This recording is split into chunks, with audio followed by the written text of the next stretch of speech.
I was born in Paran in 1946, and I remember the hustle and bustle of the streets. I remember the bread cart. I remember the newsagent around the corner, the little shop next to our house. One of my neighbours, an old man, he built a little sort of platform on our fence so I could stand up and see over the fence and look into the street and watch the passing parade. So that's what comes to mind when I think of my earliest years.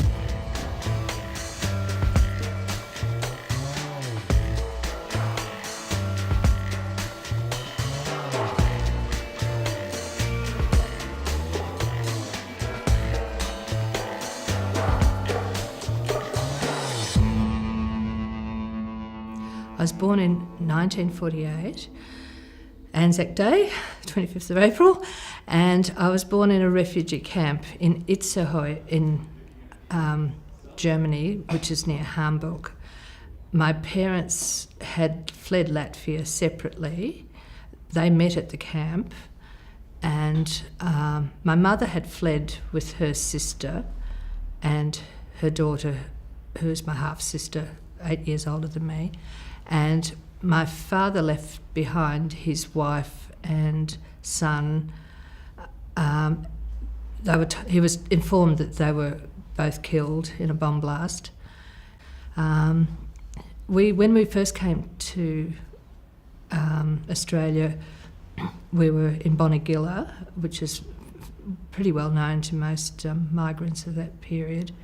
And then we were moved to a little town called Tumbarumba.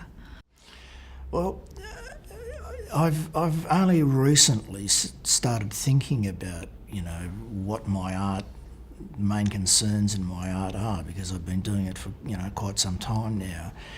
And overall, I think there's two areas that I return to over and over again. I think the question of empathy and compassion.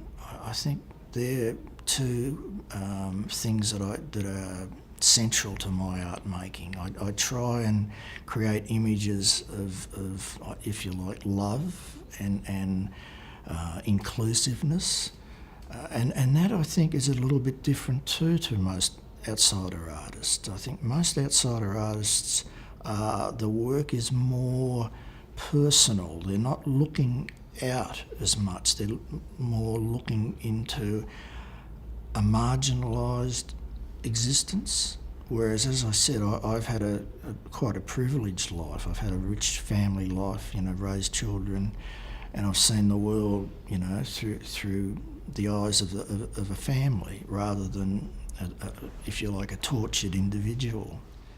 I discovered books, Latvian couple, they were poets, and they had the most amazing library. And because they'd lived in Australia for quite some time, we had a few books, but and I just loved looking at the pictures and stuff as a small child, and I was given pencils and chalk and things, and it was just magic to me. And I was very naughty, actually. I liked filling in the blank pages in the front and the back of the books, and I always thought that they had been reserved for me to complete the book. So almost all the books that we had drawings, very childlike drawings of mine, in the front and the back of the books. I spent many hours too with not having had grandparents and anyone really to nurture us. And it was interesting because the Latvian culture, they used to have poetry readings and authors and writers, so I was very drawn to it. The kids would be playing outside, but I always creep into the library and listen to them, and it was always, fascinating to me. And just seeing any houses that had paintings on the wall, which was rare. Again, people didn't have the money for luxuries like paintings. Yeah, the death of my father at 6, and then my mother remarried 2 years later to a very severe and dominating man, and I ended up running away 300 miles across 2 states. I went from Melbourne to Tumbarumba, and the whole of Australia were looking for me. And I lived in the house for about a week before people realised where I was. I didn't realise I'd caused a problem. I just thought I could just disappear and look after myself and go back to my childhood home where I was really happy when my father was alive. Art hadn't been part of my life. I really knew nothing about art. It hadn't impinged on my life at all. I mean, we didn't do art at school. The Christian Brothers went into art or even music. We didn't have music education. So really the first art experience I had was when I met Sylvia. She'd been an artist since childhood. And I don't know, I'd never seen art before. You know, I'd never looked at it. It had never spoken to me. And Sylvia had a couple of paintings in her house, which I'd never seen that sort of painting before. They were, I suppose you'd call them surrealist. And, she could see that I was interested in them. And she showed me some big drawings that she had in a shed in her backyard. And they were pencil drawings, and they were really elaborate. So that made a big impact on me. And I kept thinking about it. And I could see the joy that Sylvia got from it. And one Saturday morning, she gave me a little board, a canvas board. And I sat down at our kitchen table, and I spent the whole day doing this little painting. And if you saw it now, you'd think it was done by a primary school child. It was really, really simple. But as soon as I finished that little painting, I realised that I had found the vocation. I knew that was what I was going to spend my life doing, painting.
I love teaching, and I think I've probably always shown people how to draw, or even at school when people have been sitting next to me and watching what I'm doing instead of listening to what we're supposed to be listening to, but distractions. But your mind is, your mind wanders as a child.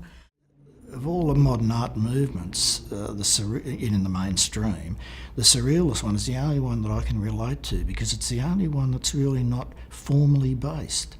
You know, Impressionism, Cubism, they're all based around formal concepts, whereas Surrealism, it's about dreams, it's about the interior life. It's not, when you look at an overview of Surrealist art, there's all different technical approaches to it, you know, but it's mainly the artist's dreams and visions again. My parents never wanted me to be an artist. They wanted me to be a doctor because I got good grades in science and maths and those things, so I was an absolute disappointment in that way. And I was always told, get a day job, so which I did do. So, and when I was younger, I made money from doing commercial art and employing about 100 people, you know, at the time. It was late teens when I did that. But I ended up destroying all that stuff because it wasn't what I wanted. You know, it was stuff to survive or make a living from rather than what I really wanted to paint. So I had to obliterate it.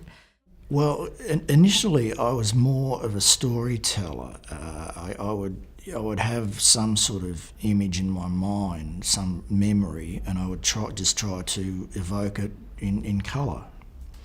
And I didn't have any natural gift for art. I had no graphic skills. I couldn't draw realistically. I knew nothing about mixing paint, anything like that. But I knew, because I had the pictures inside me, I knew that if I kept working at it, I'd gradually achieve the means to more fully express the vision that I had inside me. I was teaching at ANU, the art school, and painting was my major, and I was lucky enough that I had David Williams, who was the director of the school at the time, allowed me to my experiments and set up different areas, wearable art and felt making, and it's been a joy to see some of my students have made careers out of it and actually done books and videos and so forth.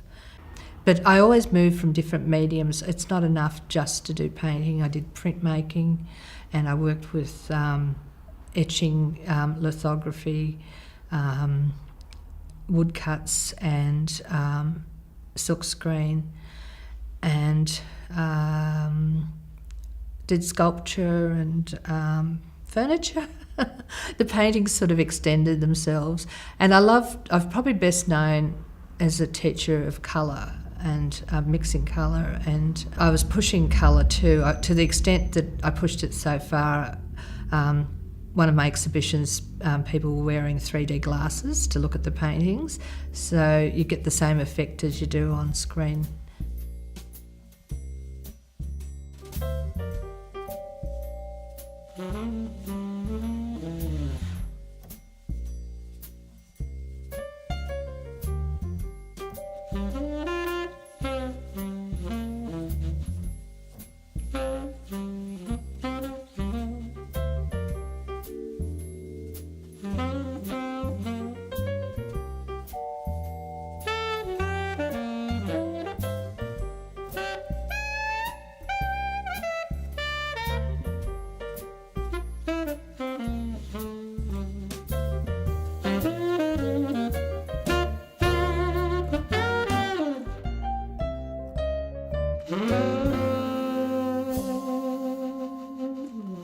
I think myself that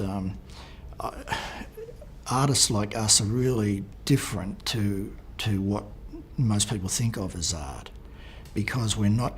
I think I was very lucky actually, because I didn't have the burden of art history, whereas I think most people who go to art school, when they're young especially, they're overwhelmed by it. I mean, it would be very difficult if you've been brought, you know, if you become an artist in that sort of milieu, and you've got to confront the giants of the past and you know, contemporary giants. I think that's a very hard thing for a young person to do. You would have to be very strong to be able to work your way through that. Whereas for me, I just didn't have that burden. When we did the book, it was sort of like a homage to artists, because a lot of my family was shipped off to Siberia in cattle trucks and things. They took the more literate and what they call the troublemakers, the artists, the writers and people. They were the first ones, taken away from the country. I think when I started painting seriously, there was a lot of dark side of it too, but it still resurfaces, but yes, different themes and different medium too, right up to 3D.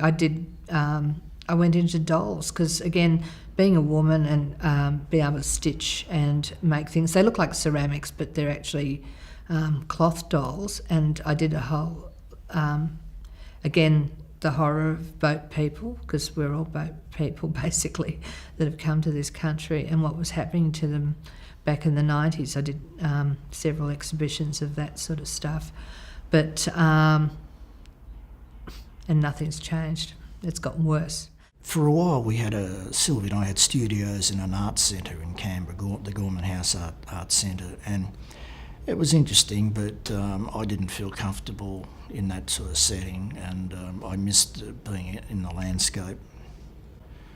I did change my way of working maybe 2 decades ago, because up until then I'd had a very strong narrative sort of feel to my work, and I'd done a lot of images from mining folklore. I'd always had a strong interest in geology and mining, and especially the folklore of gold mining. So I told a lot of stories about those sort of things.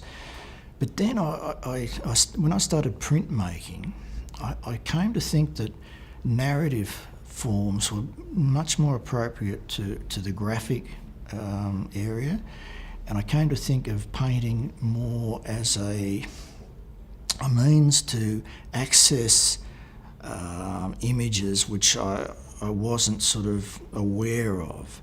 So I started a painting without any thought of a story. I would just put a bit of paint on a board and sort of mess with it a bit, and then see shapes and figures emerging, and gradually, I suppose, a story would emerge, but it was a story that hadn't been preconceived. Like, I just feel if I don't do the 10 drawings every day, I don't feel right. It sort of it actually balances me again too, because being over energetic and over imaginative, you can just easily slip into forgetting reality of the daily grind and having to work and support a family and all that sort of stuff. It gives you an escape to art too, and there's moments where you get that incredible high. It doesn't happen often enough, but any artists that have had it understand what it's like. You can't get it any other way, and it's that exhilaration of when it's actually coming out the way you want it, and you're actually putting down your feelings and and it's all just amazingly falling into place, and the images are coming out exactly. It's a pretty good feeling. You don't have to go over it or crunch it up and throw it in the bin, sort of thing. It's a hard thing, but it's something I've needed all my life, I suppose. It's the hit of a creative person. I'm sure it's like that with writers too, and you've written a paragraph or something that you've gone, my God, did I do that? So it's that nice feeling, yeah.